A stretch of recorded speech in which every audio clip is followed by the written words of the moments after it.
पिछले एपिसोड में लू और बाकी सभी वहां से वापस आने के लिए निकल गए थे, इसलिए आखिर में सियाओ फान भी लिटिल मंकी के साथ में वहां से निकल गया था। इसके बाद अगले सीन में हम देखता है कि सियाओ फान के आर्मी के ऊपर बहुत ही बुरे तरीके से अटैक हुआ था और इसीलिए उसके सभी सोल्जर इसमें बहुत ही बुरे तरीके से इंजर्ड हो गए थे। लेकिन अभी भी हम देखता है कि इनमें से एक सोल्जर किसी तरह से जिंदा बचा हुआ था और इसीलिए जब वो अपने आसपास देखता है तो इसकी हालत पूरी तरह से खराब हो जाती है और फिर हम देखता है कि वो तुरंत अपनी जान बचाने के लिए वहां से भागना चाहता था। लेकिन तभी अचानक से हम देखता है कि इसके आसपास में कोई घूमने लगा था, जिसके वजह से इसकी हालत अब और भी ज्यादा खराब हो जाती है क्योंकि उसे यहाँ पर अपने आसपास में कोई भी नजर नहीं आ रहा था। इसके बाद हम देखता है कि वो अपनी जान बचाने के लिए वहां से भागने लगता है, लेकिन जख्मी होने की वजह से वो ज्यादा दूर तक नहीं भाग पाता और फिर हम देखता है कि वो एक जगह पर जाकर आराम करने का डिसाइड करता है। लेकिन तभी हम देखता है कि यहाँ पर बहुत सारे फिशमैन आ गए थे और वे तुरंत ही इसके ऊपर अटैक करके उसे बहुत ही बुरे तरीके से मार देते हैं। मगर तभी इसी वक्त हम देखते हैं कि सियाओ फान भी यहाँ पर आ गया था और इसीलिए वो तुरंत ही इनके ऊपर अटैक कर देता है। तब इसकी वजह से हम देखता है कि वे सभी फिशमैन काफी डर गए थे और फिर वे तुरंत ही अपनी जान बचाने के लिए वहां से भाग जाते हैं। लेकिन अब इसके वजह से हम देखता है कि सियाओ फान काफी गुस्सा हो गया था क्योंकि यहाँ पर इसमें उसके बहुत सारे सोल्जर मारे गए थे। तभी इसी वक्त हम देखता है कि सियाओ फान का एक आदमी यहाँ पर आ गया था और वो कहने लगता है कि जैसे ही आप डेथ मार्च के अंदर एंटर हुए थे तभी उस समय हमारे लोगों के ऊपर फिशमैन ने अटैक कर दिया, लेकिन असल में उनकी स्किन बहुत ही मोटी थी और इसके अलावा वे वाटर के अंदर बहुत ही आसानी से मूव भी कर सकते थे। इसी वजह से हमारे लोग उनके सामने ज्यादा कुछ नहीं कर पाए और इसीलिए हमारे बहुत सारे सोल्जर इसमें मारे गए। तभी सियाओ फान उससे पूछता है कि सासेंग कहाँ पर है। तब इस पर वो इसे बताता है कि सासेंग फिशमैन के ग्रुप का पीछा करने के लिए गया हुआ है, जहाँ पर कि मैंने भी उनके साथ में उनका पीछा करने का कोशिश किया था, लेकिन असल में मैं उसमें फेल हो गया। लेकिन फिर वो इसे बताने लगता है कि मैंने इसके बारे में इन्वेस्टिगेशन किया है और मुझे पता चला कि हेहुआन सेक्टर के साथ में भी बिल्कुल ऐसा ही हुआ है, जबकि 1000 पॉइजन से किसी वजह से पहले से यहाँ से निकल गए हैं। तब इस पर सियाओ फान उससे पूछता है कि क्या मेरे आने से पहले सेक्ट मास्टर यहाँ पर आए थे। तब इस पर उसका आदमी उससे हाँ में जवाब देता है, जिसके बारे में जानकर सियाओ फान उससे पूछता है कि उन्होंने क्या कहा था। तब इस पर उसका आदमी बताता है उन्होंने कहा था कि अब यहाँ की सारी जिम्मेदारी आपकी होगी। लेकिन तभी हम देखते हैं कि इसके बारे में सुनकर सियाओ फान इस बात से काफी गुस्सा हो गया था और फिर वो अपने आदमी से कहता है कि अब यहाँ की प्रॉब्लम सॉल्व हो गई है और इसीलिए तुम सभी को लेकर यहाँ से माउंट फूजी में वापस चले जाओ। लेकिन तभी उसका आदमी उससे पूछता है कि आपके बारे में क्या। तब इस पर सियाओ फान कहता है कि हमें फिशमैन के ओरिजिन के बारे में कुछ भी पता नहीं है और इसके अलावा उन्होंने तो हमारे बहुत सारे लोगों को भी मार दिया, इसीलिए मैं इसके बारे में इन्वेस्टिगेशन जरूर करूंगा। वहीं उधर हम देखता है कि गांव ने हुआन को अपने बारे में सब कुछ बता दिया था, जिसके बारे में जानकर हुआन सेक्ट मास्टर नियान के ऊपर गुस्सा होने लगती है। लेकिन तभी ग्रैंडपा उससे कहता है कि तुम तो अभी बहुत यंग हो और इसीलिए तुम्हें इसके बारे में क्या ही समझ आएगा। तब इस पर हुआन गुस्सा होते हुए कहती है लेकिन गांव ने तो गिव अप नहीं किया था, जिस पर ग्रैंडपा कहने लगता है कि मैंने कभी नहीं सोचा था कि तुम्हारे पास में इतना करेज है, लेकिन अगर सियाओ फान ने वहाँ पर सभी लोगों को मार दिया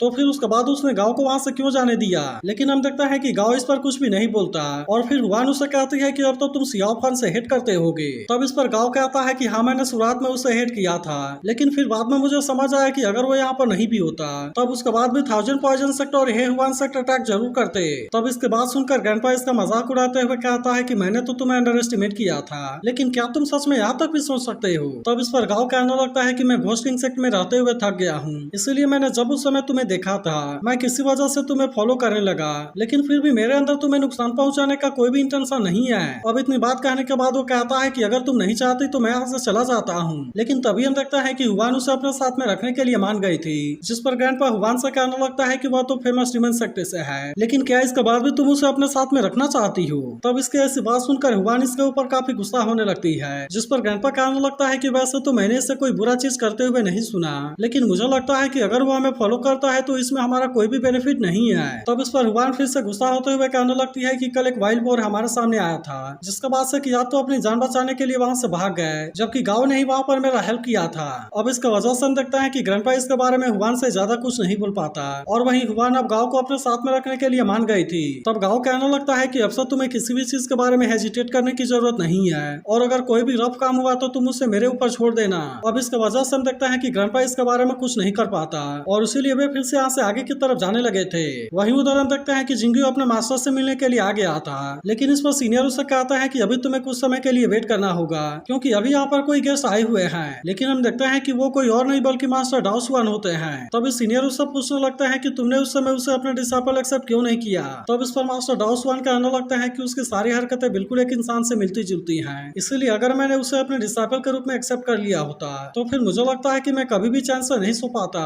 लेकिन तभी अचानक से हम देखता है कि बात करते हुए मास्टर डाउसवान को खांसी आने लगती है, जिससे देखते ही सीनियर कहने लगते हैं कि अब तो 10 साल गुजर गए लेकिन क्या इसके बाद भी तुम्हारी इंजरी पूरी तरह से हील नहीं हुई है? तब इस पर मास्टर डाउस वन कहने लगता है कि यह तो जेड डायनेसिस स्वॉर्ड का काउंटर अटैक था, लेकिन मैंने ऐसा उम्मीद नहीं किया था कि ये इतना ज्यादा स्ट्रॉन्ग होगा। तब इस पर वो सीनियर कहने लगते हैं कि अगर तुम इसी तरह से जेड डायनेसिस स्वॉर्ड का यूज करते रहोगे तो फिर मुझे ऐसा लगता है कि तुम मुझसे पहले ही मर जाओगे। लेकिन इस पर मास्टर डाउस वन कहते हैं कि मैंने जब तुम्हारी मदद की थी तो क्या तुम्हें याद है कि उस समय मैंने तुमसे क्या कहा था? अब इतनी बात कहने के बाद वो कहता है कि तुम मुझसे ज्यादा नहीं जी पाओगे। और अब इतनी बात कहने के बाद हम देखते हैं कि वे यहाँ से जाने लगे थे। तब इनको देखते ही जिंगू इनको ग्रीट करने लगता है, लेकिन हम देखते हैं कि मास्टर डाउस वन बिना कुछ बोले ही वहाँ से निकल जाते हैं। तब इस सीनियर उससे पूछने लगता है कि क्या इस बार तुम बिना किसी इंजरी के वापस आए हो? तब इस पर जिंगू कहता है कि आपको इसके बारे में परेशान होने की जरूरत नहीं है, क्योंकि यह तो केवल माइनर इंजरी है। लेकिन फिर वो उदास होते हुए कहता है कि डेथ मार्च में जाने का कोई भी फायदा नहीं हुआ। तब इस सीनियर उससे पूछते हैं कि क्या तुम वहाँ पर कैंग सोंग से मिले थे?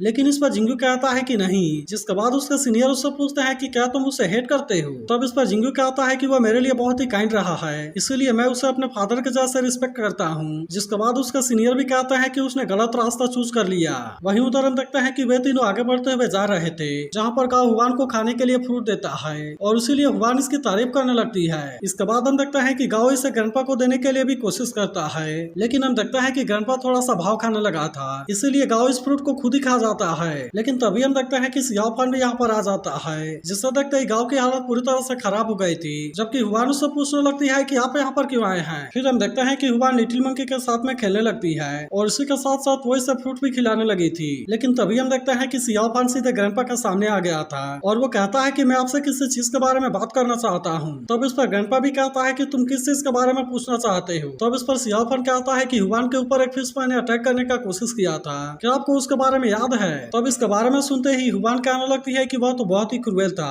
और अगर वो सही समय पर नहीं मारा गया होता तो उसने मुझे मार दिया होता।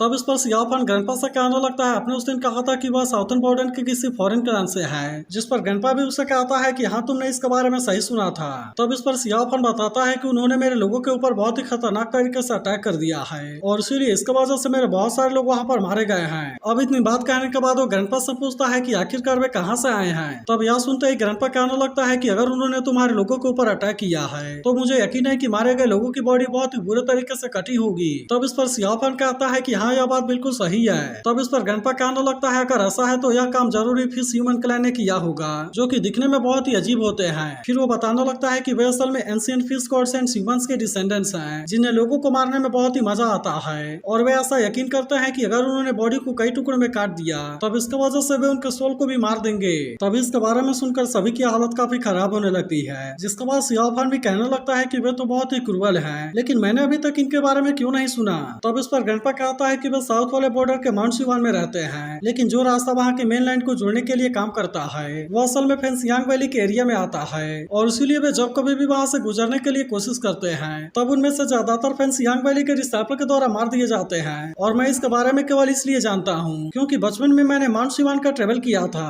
तब इसके बारे में सुनकर सियाओ फान कहने लगता है कि आपके अनुसार अगर वहाँ से कुछ डीमन बाहर आते हैं तो यह बात नॉर्मल है, लेकिन अगर अचानक से वे बड़े नंबर में यहाँ पर आने लगे हैं तब इसका सीधा मतलब है कि फेंसियांग वैली में जरूर ही कुछ हुआ होगा। लेकिन इस पर ग्रैंडपा केवल इतना कहता है कि इसके बारे में पता लगाना तुम्हारा काम है। तब इस सियाओ फान इसका नजदीक आकर पूछता है कि क्या आपको एंशिएंट विच क्लैन के बारे में पता है। तब ग्रैंडपा कहता है कि मैंने सुना था कि वे हजारों साल पहले पूरी तरह से गायब हो गए थे, लेकिन असल में तुम इसके बारे में क्यों जानना चाहते हो। तब सियाओ फान पूछता है कि क्या एंशिएंट विच क्लैन का लेगेसी सच में गायब हो गया है, जिस पर ग्रैंडपा कहता है कि अगर केवल लेगेसी कोई खोजना है तो फिर मुझे लगता है कि छोड़े गए एंशिएंट कोड किसी लोकल कल्टीवेशन सेक्टर के पास में होंगे। तब इसके बारे में जानकर सियाओ फान इन सारी इन्फॉर्मेशन के लिए उसे थैंक यू कहता है, लेकिन वहीं उधर हुआन नोटिस करती है कि लिटिल मंकी का इंजरी एक नए आंख के जैसा है। मगर तभी हम देखते हैं कि लिटिल मंकी वापस से सियाओ फान के पास में आ गया था, जिसके बाद सियाओ फान गाओ से पूछता है कि क्या सच में तुम इनको फॉलो करना चाहते हो। तब इस पर गाओ इसे हाँ में जवाब देता है। तब सियाओ फान कहता है कि फिर मास्टर नियान और बाकी तुम्हें खोजने के लिए जरूर आएंगे,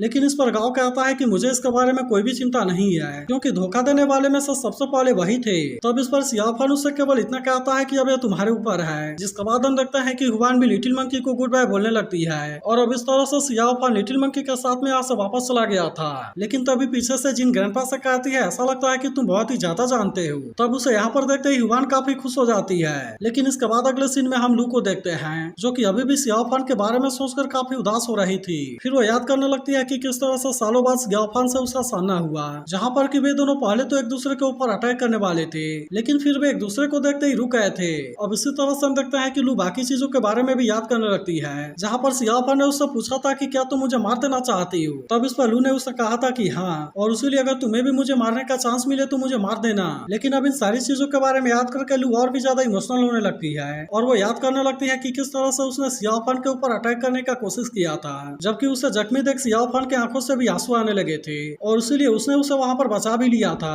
इसके अलावा हम देखते हैं कि वो उस वाले सीन के बारे में भी याद करने लगती है, जहाँ पर उसने सियाओ फान से कहा था कि जूनियर जिंग वापस चले आओ, लेकिन इस पर सियाओ फान ने कहा था कि मैंने तो काफी टाइम से इस नाम का यूज ही नहीं किया। अब इसके वजह से हम देखते हैं कि लू को काफी गुस्सा भी आने लगा था, लेकिन इसके बाद भी वह खुद को सियाओ फान के बारे में सोचने से नहीं रोक पाती और फिर वो याद करने लगती है किस तरह से सियाओ फान ने उससे कहा था कि उसकी लाइफ बहुत ही अच्छी है और इसीलिए उसे किसी भी हेल्प की जरूरत नहीं है। जिसके बाद हम देखते हैं कि इसके बारे में याद करके लू के आंखों से भी आंसू आने लगे थे और वो इसी तरह से अभी भी सियाओ फान की एक एक बात को याद करने लगती है। तो अगर एक्सप्लेनेशन अच्छी लगी हो तो इस वीडियो को लाइक करके इस पर एक प्यारा सा कमेंट जरूर कर देना और अगर आप इसके अगले एपिसोड के लिए भी एक्साइटेड हो तो इसके बारे में कमेंट करके जरूर बताना।